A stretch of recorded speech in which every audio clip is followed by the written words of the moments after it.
여러분 안녕하세요. 서울경제신문 뉴욕 특파원 김영필입니다. 내일 드디어 대망의 1월 CPI가 나오는데요. 오늘 증시가 모두 상승했습니다. 그래서 이게 CPI가 나왔을 때 어떻게 움직일지 리스크가 그리고 불확실성이 조금 더 커지는 것 같아요. 잘 나올지 그리고 아니면 반대로 좀 생각보다 안 좋게 나올지 그거에 대해서 시장이 어떻게 반응할지 궁금해지는 하루인데요. 그래서 오늘 3분 월스트리트는 이렇게 시작해 보려고 합니다. 제목은 좀 이렇게 뽑아봤습니다. 금리가 일단은 더 오래 가는 것이 더 오래 갈 것이고 그게 안 되면 더 오래 가는 게 안 되면 그때 더 올릴 것 같다. 그런 분석이 하나 나와 있고요. 파월이 1월 CPI 데이터를 노렸나? 이거는 이제 블룸버그 이코노믹스에서 수석 이코노미스트가 분석을 한 건데 지난 2월 FOMC와 연결지어서 분석을 한 겁니다. 여기 세부 내용이 어떤 건지는 차차 뒤에서 말씀드리도록 할게요. 그래서 내일 CPI를 앞두고 물가가 어떻게 될지 궁금해지는 하루고요. 오늘 본격적인 방송 시작 전에 생방송 찾아주신 여러분들 또 인사 한번 드리고 시작하도록 하겠습니다. 얌생이님 반갑습니다. 꽃기호영님 반갑고요.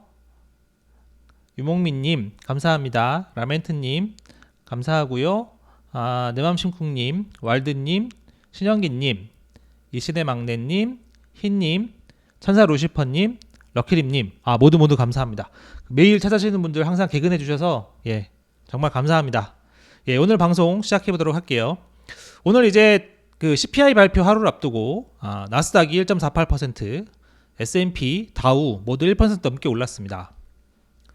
나스닥을 한번 보시면요, 오늘 초반부터 시작부터 괜찮았습니다. 시장 계속 괜찮았고 뉴욕 연방준비은행 자료가 11시쯤 나왔거든요. 그러니까 그 전에도 괜찮았어요, 분위기가. 그 전에도 괜찮았고 오늘 뉴욕 여는 자료 때문에 더 올랐다고 보는 분들도 있긴 하던데 어쨌든 CPI를 앞두고 좀 시장이 좀 어디로 튈지 모르는 그런 상황이긴 합니다. 전반적으로 오늘 좋았고요.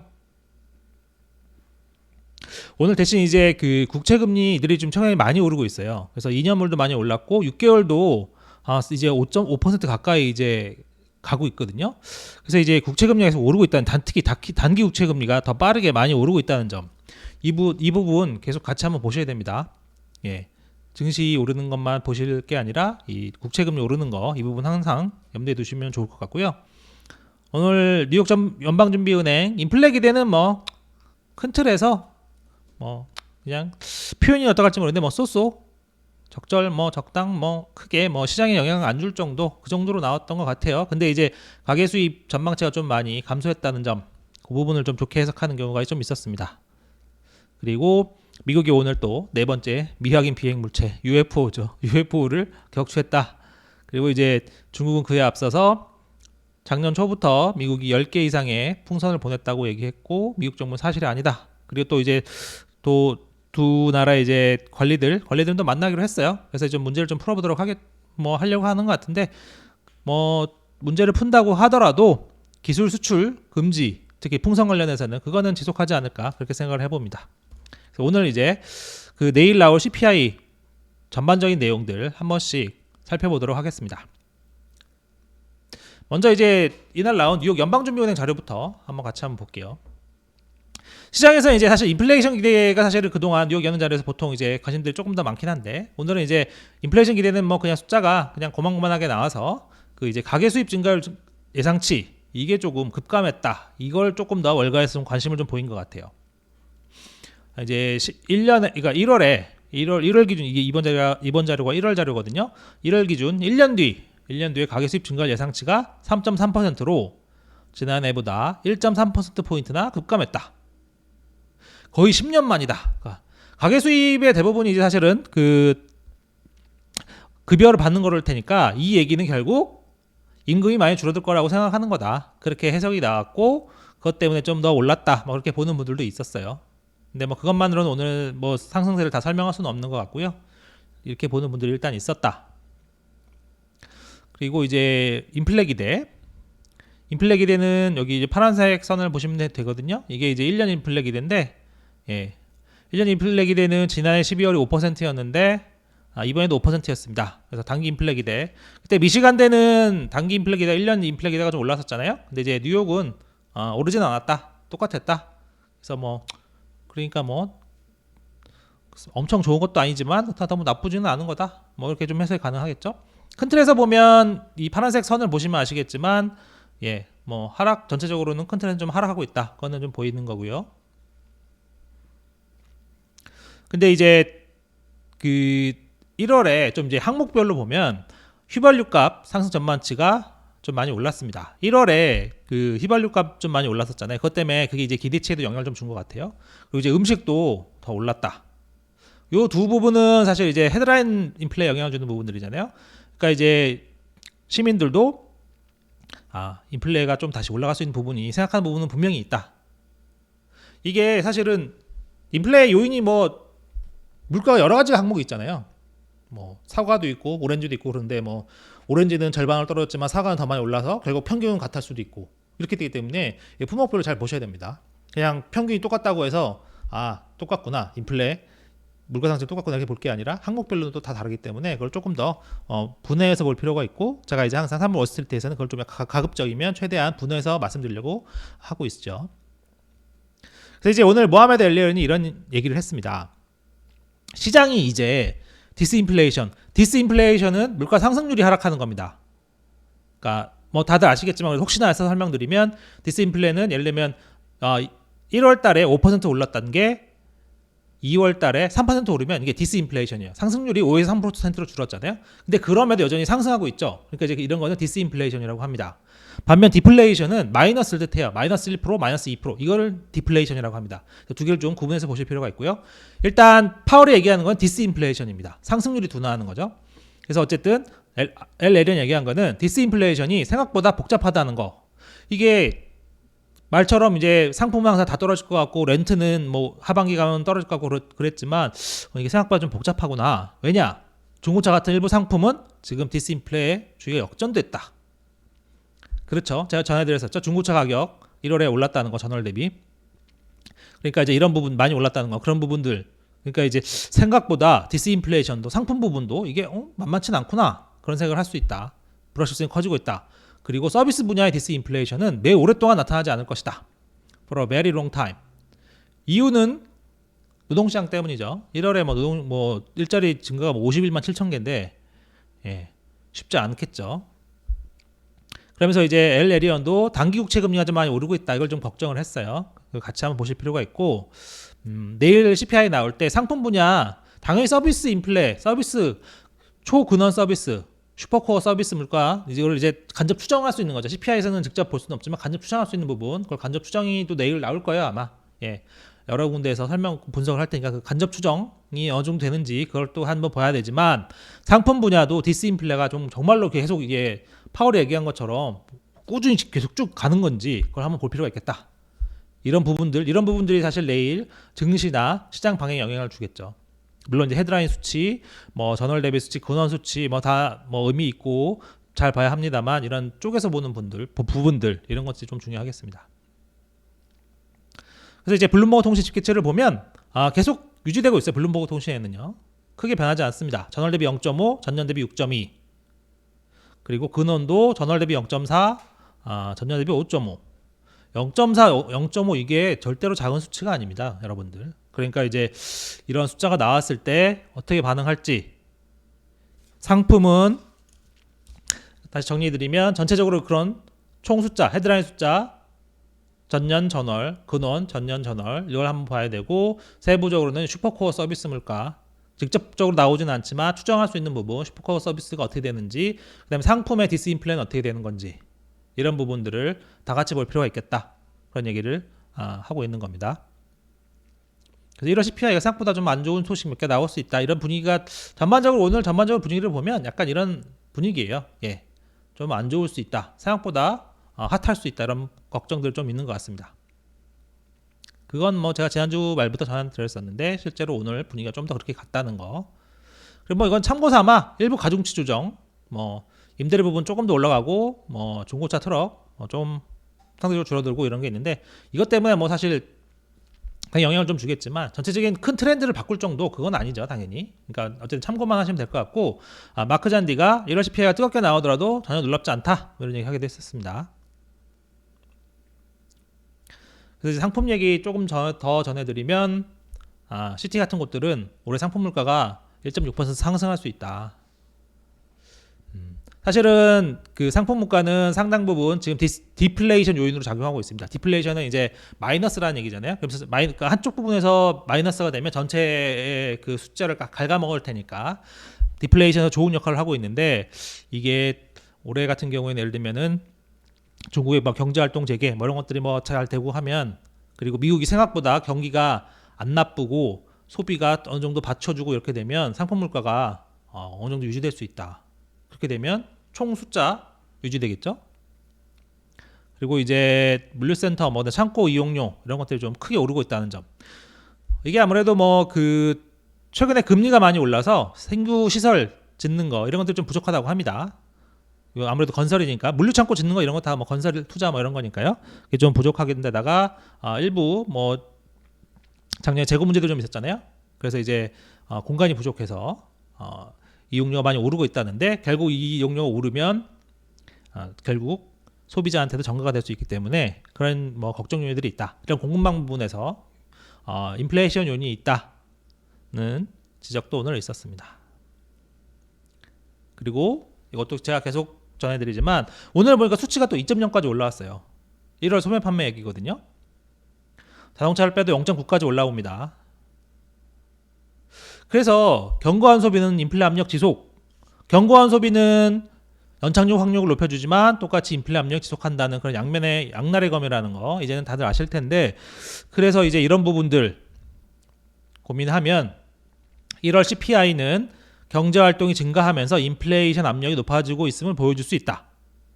1월 소매 판매는 자동차 판매 호조에 힘입어 탄력적인 지출을 보여줄 전망인데, 침체 때는 내구재를 사지 않기 때문에 침체가 임박한 것이 아니며 3분기 후반에 올 것으로 예상한다. 그렇죠. 내구재 이제 소비 가지고 침체 전망 같은 것도 많이 하잖아요. 경기 둔화 전망도 많이 하는데, 자동차가 대표적인 뭐 내구재겠죠. 가장 뭐 큰 지출이기도 하고. 근데 이제 1월에 소비 활동이 증가했고 그중에 상당수는 자동차 구매가 많이 늘어나서 그렇다. 그런 얘기니까 경기가 그 정도 어느 정도 계속 버텨준다는 얘기죠. 그리고 소비도 버텨준다는 얘기고, 그 얘기는 물가 압력도 여전하다. 그런 거기 때문에 이 7월 CPI에서 이런 부분들이 또 확인이 되면 사람들이 또 이제 걱정이 갑자기 확 또 늘어나지 않겠습니까? 그래서 1월 CPI 때 이런 부분들을 다 같이 봐야 되겠다. 근데 이런 소매 판매 전망이나 이런 걸 보면 약간 긍정적이지는 않다.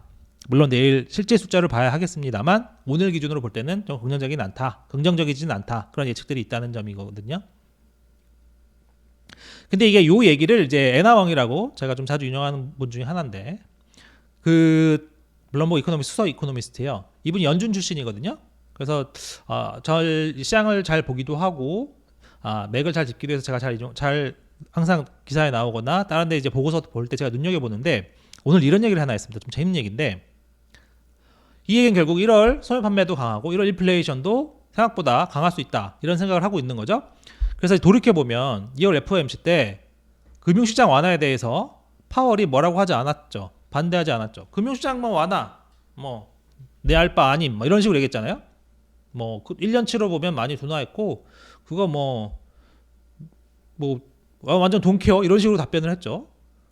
그래서 신경 안 쓴다. 그래서 제가 그렇게도 분석을 해드렸잖아요. 파월이 이제 금융시장 완화에 대해서는 신경 쓰지 않는다. 그래서 이거는 좀 긍정적인 요인이다, 이렇게 말씀드린 적도 있는데, 이 애나옹이 이렇게 얘기를 한 겁니다. 그렇게 얘기를 했었지. 그런데 그 이유가 데이터가 나오면 더 매파적인 인플레이션 전망을 정당화할 것이라고 예상했기 때문이다. 그래서 파월이 강하게 시장을 설득하지 않아도 금융시장이 긴축될 것이라고 봤을 수 있기 때문이다. 이 얘기가 뭐냐면 굳이 자기 손에 피를 묻히지 않아도 된다는 거죠. 왜냐? 내가 굳이 뭐 시장한테 시장이 지금 너무 완화됐어, 지금 큰일 났습니다, 여러분 이렇게 금융시장이 완화하면요 금리 더 올려야 됩니다, 이렇게 더 세게 얘기하지 않아도 어차피 1월 인플레이션 데이터를 어느 정도 대충 감을 잡고는 있었겠죠. 그래, 어차피 데이터 나오면 시장이 알아서 조정받을 건데 굳이 내가 뭐 먼저 얘기할 이유가 있나? 그랬을 수 있다는 겁니다. 그래서 이게 생각해보면 굉장히 좀 섬뜩하죠. 파월이 이런 것까지 고려해서 자기는 이제 좋은 척만 하는 거죠. 좋은 사람 흉내를 내는 거죠. 자기는 이제 선한 역할만 하는 거죠. 굿캅 역할만 하는 거죠. 나는 뭐 시장에 뭐 손 안 대. 뭐 왜냐? 어차피 데이터가 안 좋은 데이터가 나올 것 같고 안 좋은 데이터가 나온다면 알아서 조정이 될 거기 때문에 굳이 손댈 이유가 없다고 생각했던 것 같다. 이 말을 한 사람이 애나왕이라고 제가 처음에도 말씀드렸지만 연준 출신이기 때문에 전체적인 그런 이제 그 연준인 사람들의 그 행태, 습속 그런 걸 좀 잘 알고 있기 때문에 제가 그래서 이 부분을 이게 추정에 불과하긴 하지만 제가 가져온 겁니다. 충분히 그랬을 가능성이 있기 때문에. 그리고 이제 파월 같은 경우에는 변호사 출신이잖아요. 그래서 이제 수싸움, 물론 이제 금융이나 이런 뭐 경제식은 좀 부족하다고 보는 사람들도 있긴 하던데 뭐 그거는 그것까지 제가 평가할 부분은 아니고요. 어쨌든 이런 부분들 수싸움이나 이런 거에 능할 수 있기 때문에 이런 부분을 감안해서 봐야 되겠다. 파월이 절대로 만만한 사람이 아니라는 점 말씀드리고 싶고요. 그래서 이제 앞에 다 설명을 드렸던 부분이에요. 서비스 분야는 조금 더 견고할 수 있다. 뭐 그런 거고. 그래서 이제 관련해서 이제 윌리엄 더들리가 오늘 이제 블룸버그 통신에 기고를 하나 했습니다. 이건 좀 중요한 내용들이 몇 개 좀 있어서 제가 좀 가져왔어요. 그래서 이제 그가 볼 때는 파월이 통화 정책을 강화해 노동시장을 더 억제하고 싶어 한다. 하지만 너무 많이는 아니다. 그래서 임금 상승률을 3에서 4% 수준으로 낮추려고 할 것이다. 이렇게 얘기를 했습니다. 제가 이 얘기를 왜 가져오냐면 여기서 3에서 4%를 아는 게 중요해서 그런 거예요. 3에서 4% 정도로 내려오면 대충 파월이 어느 정도 입맛에 맞는 정도까지 내려왔구나는 사실을 여러분들이 파악하려면 이 숫자를 알아야 되겠죠. 앞서서 파월은 그렇게 얘기를 한 적이 있어요. 궁극적으로는 임금 상승률이 인플레이션 타겟까지 내려와야 된다. 그런데 지금도 보면 연준이 인플레이션 타겟을 맞추는 기간이 뭐 2년, 3년 뭐 이렇게 넓게 잡고 있잖아요. 그러니까 임금 상승률도 당장 내일 2%까지 낮출 필요는 없겠죠. 단계적으로 일단은 3에서 4%까지 내려오면 연준 입장에서는 이제 다른 부분들 뭐 상품이 뭐 디플레이션으로 가고 다른 쪽에서도 맞춰주면 추가로 더 이게 큰 틀에서 맞출 수 있기 때문에 임금 상승률을 억지로 2%까지 당장 올해 안에 맞춰야 될 이유는 없는 겁니다. 근데 우리가 그 정도 수준은 모르잖아요. 그 당시에 저희가 알고 있는 거로는 파월이 궁극적으로는 2%까지 내려와야 된다. 그 정도까지 알고 있었는데 뉴욕 연방준비은행 총재를 지낸 더들리가 그걸 좀 구체적으로 얘기해 준 거죠. 당장 이 상황에서는 3에서 4% 정도만 내려가면 파월이 만족할 거다. 이렇게 얘기를 해준 겁니다. 그리고 그래서 더들리가 이 얘기를 한 거예요. 시장 지금 상황에서는 3월과 5월에 0.25씩 두 번 더 올려서 5.0에서 5.25까지 올린 다음에 그 기간을 오래 유지하려고 할 거다. 그게 더들리의 분석인데 제가 3월 어쨌든 제목이 더들리가 한 얘기예요. 이거는 왜 그러냐면 결과적으로는 더 많이 올리는 것보다는 적정하게 올리고 오래 가는 게 낫다. 왜냐? 임금 상승률을 3에서 4%까지만 낮추면 되는데 지금이 얼마냐면요. 지금이 대충 4.4% 수준입니다. 1월 고용보고서상 4.4% 수준이에요. 그러니까 3에서 4%가 조금만 더 낮추면 된다는 거예요. 그래서 처음에 더들리가 그렇게 얘기를 했죠. 임금을 노동시장을 좀 더 둔화해야 되는데 너무 많이는 아니고 조금만 더 둔화하면 된다. 그렇기 때문에 5.0에서 5.25까지 0.25씩 두 번 더 올린 다음에 그거를 장기로 유지하려고 할 거다. 그게 더들리의 종합적인 생각이었습니다. 그래서 저희가 알아야 될 거는 다시 정리드리면 파월은 그리고 연준은 금리를 12월 FOMC에서 제시했던 것보다 더 높이는 것보다는 1차적으로는 더 오래 가던 그걸 더 선호할 거다. 그게 연착륙 확률을 더 높이고 침체를 피할 수 있는 방법이기 때문에 그걸 더 선호할 거다. 그리고 임금, 노동시장이 조금 더 둔화를 해야 되는데 지금 너무 많이 둔화할 필요는 없다. 연준이 원하는 거는 대충 자기가 생각하기에는 3에서 4%까지만 가면 된다. 그리고 지금 숫자 1월 고용보고서상 시간당 평균 임금으로 환산을 해보면 이건 제가 환산을 한 겁니다. 물론 이거 말고 다른 것도 뭐 ECI도 보고 여러 가지를 보겠죠. 하지만 이게 한 4.4% 수준이기 때문에 조금만 더 둔화하면 된다. 그런 얘기를 했다는 거. 이런 여러 가지 내용들 같이 한번 보시면 좋을 것 같아요. 말씀드리고 싶었던 게 이런 내용입니다.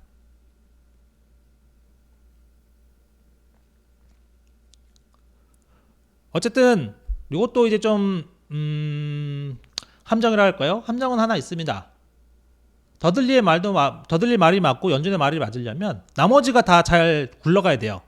예를 들면 뭐 근원 상품 물가는 지속적으로 하락하고 렌트비는 하반기께 둔화하고 일자리 개수도 천천히 계속 감소하고 서비스 물가도 둔화하고 유가와 농산물은 큰 틀에서 안정화해야 노동시장을 조금만 둔화해도 전체적인 숫자를 맞출 수 있겠죠. 나머지도 잘 이렇게 흘러간다고 생각했을 때. 근데 제가 처음에 전해드린 대로 상품 물가가 다시 좀 일부 항목에서 반등을 하고 렌트비가 더 늦게 둔화하고 이렇게 되면 결과적으로는 더 많이 긴축을 할 수밖에 없는 겁니다. 연준은 최대한 5.0에서 5.25까지만 올리고 더 오래 가는 쪽으로 하려고 하지만 이런 경우에는 방법이 없겠죠. 그리고 추가로 금융시장이 더 완화하면 연준도 방법이 없을 겁니다. 왜냐하면 애나웡의 추정에 따르면 파월이 어차피 데이터 나오면 조정이 될 거라고 생각을 했었던 부분이 있었기 때문에 데이터가 나왔는데 이것도 좋은 데이터야. 아니면 정말로 실제보다 생각보다 데이터 더 좋게 나올 수도 있잖아요. 그렇게 해서 금융 완화가 더 이루어지면 연준이 곤란해질 수 있다. 그런 얘기들입니다. 그래서 더들리가 이런 말을 했어요. 금융시장이 협조하지 않으면 연준은 더 높은 금리를 해야 될 수밖에 없다. 그래서 반복해서 말씀드리지만 1차 금리 기준금리 예상치는 5.0에서 5.25 정도로 잡고 상황이 안 좋을 경우에는 더 올려가는 방식으로 예측을 하시는 게 합리적이겠다. 그런 말씀 드리고 싶습니다.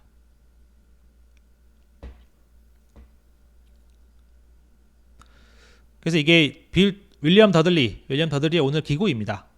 기고예요. 나중에 관심이 있으신 분들은 한번 읽어보셔도 좋을 것 같습니다. 예, 이런 내용이고 그래서 결국 3에서 4%가 인구 상승률이 그 정도까지만 가면 된다. 그런 얘기를 했다는 점. 증시 상황. 결국 이제 내일 CPI가 또 중요하잖아요. 그래서 이제 CPI별로 증시가 어떻게 될까 그런 뭐 예측이 있었습니다. 예, JP모건 체이스 예측인데요. 헤드라인 수치가 6.5%를 넘으면 그 확률은 5%인데 S&P가 마이너스 2.5에서 마이너스 3%를 기록할 것이다. 두 번째 6.4에서 6.5면 확률은 25%인데 뭐 마이너스 0.7에서 마이너스 1.5. 6.0에서 6.3일 가능성이 가장 많은데 65%대니까 뭐 절대적이겠네요. 그럴 때는 1.5에서 2% 오를 수 있다. 6% 아래로 떨어지는 서프라이즈일 경우에는 2.5에서 3%까지도 오를 수 있다. JP모건 체이스는 한 6.2%를 점쳤어요. 그러니까 뭐 요 구간에 들어가 있는 거죠. 근데 이제 제가 말씀드렸지만 헤드라인 말고도 봐야 될 부분들이 여러 가지가 있습니다.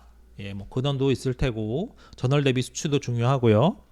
그리고 이제 세부 항목들, 뭐 서비스, 상품 이런 것들 좀 더 봐야 되기 때문에 여러 가지 요인이 있는 거죠. 단순히 6.2% 나왔다고 뭐 1.5% 오르고 이런 건 아니지 않겠습니까? 근데 이제 어쨌든 이 JP모건의 이 추정치는 기본 분위기와 흐름 정도는 저희가 잡는 데 도움이 되겠죠. 투자자들도 감이 하나도 없잖아요. 이게 숫자가 어떻게 나왔을 때 어떻게 되냐 감이 하나도 없는데 이런 전망치가 있으면 이게 다 맞는다는 건 아닙니다. 절대로 맞는다는 건 아니지만 걔네가 예측했을 때 이 정도니까 뭐 좀 더 떨어지면 얼마 대충 이렇게 감은 잡을 수 있겠죠.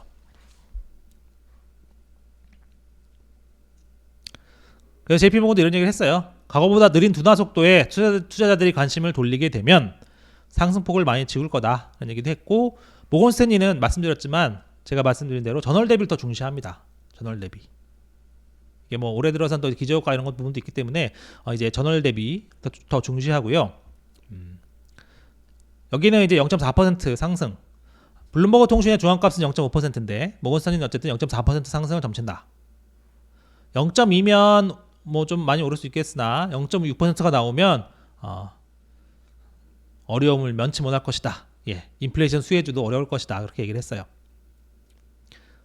그래서 이제 월가의 증시 전망 계속 엇갈립니다. 오늘은 사실은 일반 그냥 쉽게 생각해 보면 지난주에 조금 안 좋았으니까 CPI 앞두고 있으니까 오늘도 좀 이렇게 몸을 사리지 않을까 이렇게 생각할 수도 있지만 결국 오늘 올랐잖아요.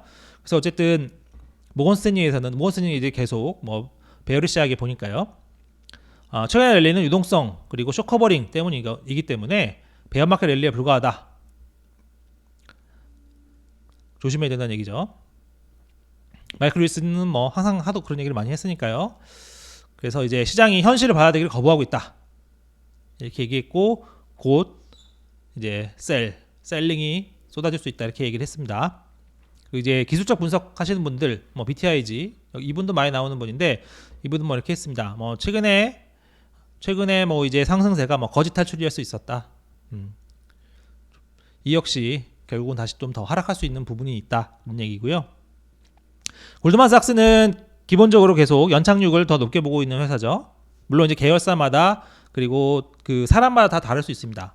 뭐 이코노미스트인지 전략가인지 또 약간 다르긴 하지만 큰 틀에서 이제 하우스 뷰가 자체가 이제 전략을 기본적으로 보고 있는 회사고, 기본적으로는 이제 이렇게 얘기했습니다. 상품 디스인플레가 서비스까지 번지는 데는 시간이 걸린다. 이건 사실 누구나 알고 있는 거고 누구나 인정하는 부분입니다.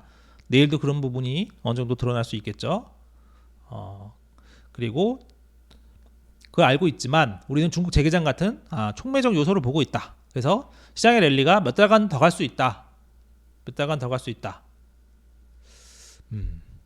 그러니까 이제 요거는 그렇게 보시면 될 것 같습니다. 경기 침체가 이제 뭐 좀 더 이제 뒤로 미뤄졌다는 거는 또 이제 상식이니까, 경기 침체가 뭐 이제 3분기 뭐 4분기 뭐 이렇게 아니면 뭐 내년 경기 침체를 보는 사람들 입장에서도 안 온다는 분들도 있지만, 침체가 오더라도 기존보다 더 늦어졌으니까 몇 달은 지금부터 몇 달은 좋을 수 있는 거 아니냐 이렇게 보는 거죠. 경기가 지금 계속 강할 테니까요. 소비도 어느 정도 유지되고 고용은 뭐 계속 강하고 그럴 테니까 그렇게 보는 이유입니다. 그리고 이제 IMF 총재도 이렇게 얘기했어요. 시장이 더 낙관적인 이유는 미국 경제가 경기 침체를 피할 가능성이 있기 때문이다. 그래서 이게 뭐 그렇게 뭐 잘못된 것은 아니다 이런 투로 얘기를 했습니다. 결국 이제 데이터랑 숫자가 누가 많은지를 알려주겠죠. 예. 그래서 이제 일단 내일 나올 CPI 보면 일단 지금까지 누가 맞았느냐, 앞으로 얘기는 또 다른 얘기지만 지금까지 누가 맞았느냐 CPI를 보면 조금 더 확인이 가능할 수 있겠습니다. 그래서 이제 사실 내일도 변화무쌍합니다. 이게 숫자가 어떻게 나올지 그리고 어떻게 해석하느냐에 따라서, 그에 따라서 또 이제 증시가 그에 맞게 가느냐 아니면 반대로 가느냐는 또 약간 다른 문제이기 때문에 내일도 CPI 해석을 정말 잘해야 될 것 같습니다. 중요한 것은 증시의 방향과 떠나서 CPI 자체를 제대로 해석을 해야, 그래야 앞으로 중장기적인 흐름을 확실히 알 수 있을 테니까, 하루 이틀 뭐 왔다 갔다 하는 거야. 그거는 뭐 변동성이 클 수도 있고 하니까요. 근데 하지만 CPI를 제대로 해석을 해야 앞으로 이제 방향성을 더, 기준금리 포함해서 최종금리 어떻게 될지도 포함해서 방향을 잡을 수 있으니까 내일 것도 저희 3번 월스트리트에서 꼭 같이 해석해 주셨으면 좋겠습니다.